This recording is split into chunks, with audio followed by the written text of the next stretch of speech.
Alright, this is another mass-to-mass problem where I'm going to be using a concentration to figure out the mass of a precipitate that's going to be formed. So I've got 200 milliliters of 0.25 molar calcium nitrate. I'm going to mix that with sodium carbonate. The resulting precipitate's filtered, and we're going to determine the expected mass of that precipitate. So calcium nitrate,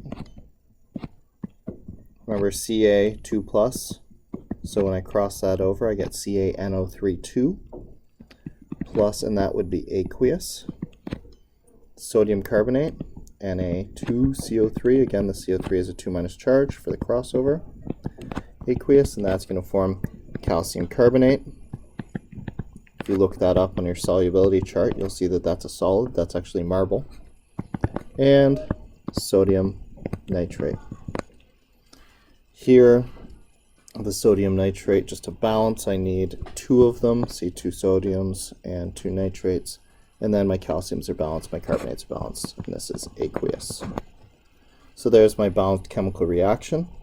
Which one do I have? I have an excess of sodium carbonate, so I'll just recognize that that's excess and not worry about it. And I have a volume of 250 milliliters. Remember, for the purposes of this equation, we have to convert that to liters.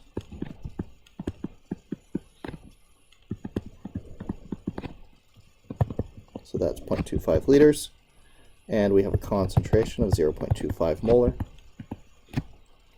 So I can use that to find the moles. I'm going to use that to predict the moles of calcium carbonate, and then convert that to a mass, and that should be the mass of the precipitate that's filtered. So C equals N over V.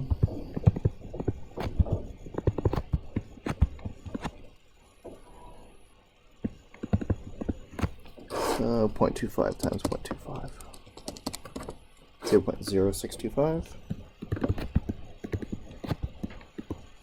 So I'll have 0.625 moles of my calcium nitrate.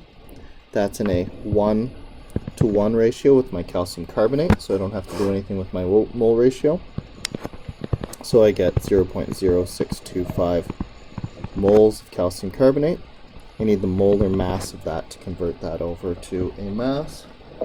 Calcium is 40 grams per mole. Carbon is 12 grams per mole. 3 oxygens at 16 grams per mole each. So 48, 60, 100 grams per mole. I'm just going to put that in a calculator in case I'm screwing it up. Yep, okay. And then I can use that to predict my mass.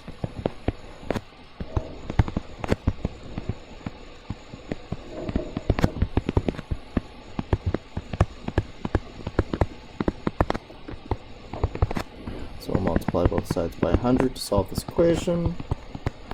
And I get 6.25 grams. 6.25 grams of my filtered precipitate.